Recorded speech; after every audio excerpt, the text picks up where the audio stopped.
मेरा नाम निहाल है और मैं एक इलेक्ट्रीशियन हूँ। आज के वीडियो में हम बात करेंगे इलेक्ट्रीशियन कैसे बने, इलेक्ट्रीशियन बनने में कितना टाइम लगता है और कौन कौन सी स्किल सीखनी पड़ती है, कौन कौन से कोर्सेज ज़रूरी होते हैं। अगर आपको इलेक्ट्रिसिटी फील्ड में कैरियर बनाना है तो ये वीडियो आपके लिए है। ये वीडियो ऐसे लोगों के लिए है जो इलेक्ट्रीशियन बनना चाहते हैं, जिसे कुछ भी नहीं पता, कन्फ्यूजन रहता है कि हम कैसे बन सकते हैं, क्या क्या ज़रूरी है, क्या करना है, हम कैसे काम सीख सकते हैं, कौन सा कोर्स करना पड़ सकता है, हमारे पास क्या क्या टूल्स होने चाहिए। ये सारी चीज़ें आज मैं बताऊंगा।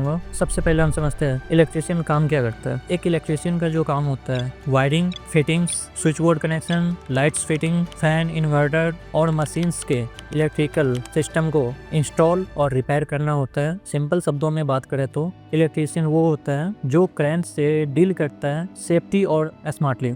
अब बात करते हैं इलेक्ट्रीशियन बनने के लिए क्वालिफिकेशन क्या ज़रूरी होता है। तो वैसे तो अगर आप थोड़े से भी नहीं पढ़े लिखे हैं तो भी आप इलेक्ट्रीशियन बन सकते हैं, लेकिन अगर आप 10th पास है, ITI कोर्स कर लेते हैं तो वो और भी बेहतर होगा। नॉर्मली आपको बेसिक साइंस पता होना चाहिए इलेक्ट्रिकल वर्क के बारे में, जैसे वोल्टेज, करंट और सेफ्टी नॉर्मली पता होना चाहिए। बात करें ITI कोर्स की तो ये 2 साल का कोर्स होता है जिसमें आपको प्रैक्टिकल और थ्योरी दोनों सिखाया जाता है, जिसमें wiring, earthing, motor connection, panel work, safety के बारे में और सारे टूल्स यूज करना आपको सिखाया जाता है। आप ये कोर्स किसी भी गवर्नमेंट इंस्टीट्यूट या प्राइवेट इंस्टीट्यूट से कर सकते हैं। अब बात करते हैं इलेक्ट्रीशियन बनने में कितना टाइम लग सकता है। अगर आप डायरेक्टली काम सीखते हैं किसी एक्सपर्ट के साथ तो लगभग 6 महीने में आप नॉर्मली बेसिक काम सीख जाएंगे, लेकिन आपको प्रोफेशनल इलेक्ट्रीशियन बनने के लिए मिनिमम 1 से 2 साल का टाइम तो लगेगा ही लगेगा। इलेक्ट्रीशियन को सबसे पहले जो जरूरी चीजें सीखनी होती है, सबसे मेन चीज सेफ्टी का नॉलेज, वायरिंग डायग्राम समझ में आना चाहिए, टूल्स का सही इस्तेमाल कैसे करते हैं, सभी टूल्स की जानकारी होनी चाहिए और अपना बिहेवियर हमेशा सही रखना है। कस्टमर से कैसे डील करते हैं हम लोग, क्योंकि हमारा बिहेवियर सही रहेगा, कस्टमर से हम अच्छी तरह से डील करेंगे तो ऑटोमेटिक हम लोगों को रेगुलर काम मिलता रहता है और वो आगे भी लोगों को सजेस्ट करते हैं। इलेक्ट्रीशियन के लिए जो नॉर्मली बेसिक टूल्स होते हैं जो होना चाहिए हमेशा आपके पास, पहला तो ये नॉर्मल टेस्टर होना चाहिए।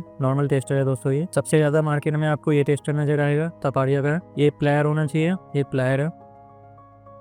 स्क्रू ड्राइवर होना चाहिए आपके पास, ये फुल्ली इंसुलेटेड है जो काफ़ी बेहतर होता है सेफ्टी के लिए। इसका पूरा सेट होना चाहिए आपके पास तो सही रहेगा। और ये टेस्ट लैंप होना चाहिए, इसको आप सीरीज के तरह भी इस्तेमाल कर सकते हैं। ये जब आप काम सीखोगे तो आपको समझ में आ जाएगा इसको कैसे यूज करना है। नॉर्मली ये सारी चीज़ें आपके पास तो होना ही चाहिए और सबसे मेन चीज़ ये टेप तो होना ही चाहिए। दोस्तों हम बात करें इलेक्ट्रीशियन की कमाई की कि इलेक्ट्रीशियन को सैलरी कितनी मिलती है, क्योंकि सबसे मेन चीज़ तो पैसा है, लोग पैसे के लिए काम करते हैं तो इसके बारे में तो सब पहले ही जानना चाहते हैं। स्टार्टिंग सैलरी जो होती है इलेक्ट्रीशियन की, नॉर्मली अगर आप कहीं पे काम सीखने जाते हो तो 8 से 12,000 या 15,000 आपको कहीं पे मिल सकता है, जो सीखने के टाइम पे आपको मिलेगा। जैसे जैसे आपका एक्सपीरियंस बढ़ता जाएगा, आप अच्छी तरह काम सीख जाएंगे तो नॉर्मली आप 25 से 30,000 कहीं पे भी काम करके कमा सकते हैं। अगर आप अपना बिजनेस करते हैं, टीम बनाते हैं तो फिर तो इनकम की कोई लिमिट ही नहीं है, अनलिमिटेड आप कमा सकते हैं। अगर आप बिगनर हो तो सबसे पहले सेफ्टी सीखो और किसी एक्सपीरियंस्ड इलेक्ट्रीशियन के साथ काम करते हुए सीखेंगे तो ज़्यादा बेहतर रहेगा। हमेशा अच्छे टूल्स में इन्वेस्ट करें। कोई भी टूल्स अगर आप खरीदते हैं तो हमेशा ब्रांड का खरीदें, इसमें कंजूसी नहीं करना है बिल्कुल भी, क्योंकि टूल्स हमारे लिए सबसे ज़्यादा इंपॉर्टेंट चीज़ होता है। हमेशा ब्रांड का टूल्स लेना है, इसमें कंजूसी बिल्कुल भी नहीं करना। उम्मीद करता हूँ कि आपको समझ में आ गया होगा इलेक्ट्रीशियन कैसे बने। अगर आपका और भी कोई सवाल है तो आप कमेंट में मुझसे पूछ सकते हो, मैं कोशिश करूँगा आपके कमेंट का जवाब देने का। अगर वीडियो पसंद आया तो लाइक करें और भी ऐसी अच्छी वीडियोज़ के लिए चैनल को सब्सक्राइब करना बिल्कुल ना भूलें। मिलता है फिर नेक्स्ट वीडियो में कुछ अच्छी नॉलेज के साथ।